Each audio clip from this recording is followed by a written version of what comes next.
শয়তান আল্লাহকে চ্যালেঞ্জ দিয়েছিল, আল্লাহ আপনি তো জান্নাতে ঢোকাতে পারবেন না, এতগুলো জান্নাত কেন বানালেন? জাহান্নাম আরো বেশি হলে ভালো হতো। আল্লাহ বললেন কেন? শয়তান বলে, আল্লাহ এই সবগুলারে আমি ওয়াসওয়াসা দিয়ে মুনাফিক বানিয়ে নাস্তিক বানিয়ে জাহান্নামে ঢুকাবো।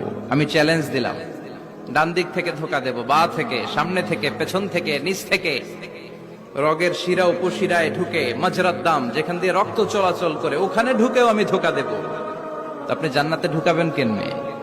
আল্লাহ বললেন, তুমি আমারও চ্যালেঞ্জ দাও, এত বড় সাহস? আমি তো সব রাজার বড় রাজা, মহারাজা। চিৎকার করে বলেন ঠিক কিনা? মহারাজার সাথে চ্যালেঞ্জ দেয়া যায় না। তুমি আমাকে চ্যালেঞ্জ দাও, ওকে ডান, আই টেক ইউর চ্যালেঞ্জ। আমিও তোমার চ্যালেঞ্জ নিলাম।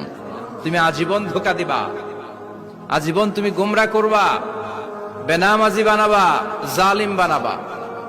কিন্তু আমার বান্দা কোন তাফসীরুল কোরআনের মাহফিলে এসে, কোন এক ওয়াক্তের নামাজে মসজিদে ঢুকে, অথবা মাঝরাতে ঘুম ভেঙে গেলে তাহাজ্জুদের জায়নামাজে চোখের পানি ছেড়ে যখন ক্ষমা চাইবে, আমি সব গুনাহ মাফ করে দেব, তুই কি করবি? চিৎকার করে পড়েন আল্লাহু আকবার।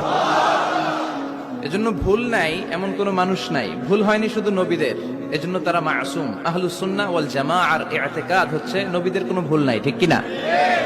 ছোটখাটো যে ব্যাপারগুলো ঘটেছিল সেগুলো আল্লাহ অবশিষ্ট থাকতে দেননি, সেগুলোকে আল্লাহ ঠিক করে দিয়েছেন। চিৎকার করে পড়েন সুবহানাল্লাহ। মানুষ ভুলের ঊর্ধ্বে নয়। কুল্লুকুম খাত্তা, তোমরা সবাই ভুল করো। ওয়া খায়রুল খাত্তাইনা তাওয়াবুন। আরে ভুলকারীদের মধ্যে আল্লাহর কাছে শ্রেষ্ঠ ভুলকারী যে লোক ভুল করার পরে তওবা করে কার কাছে?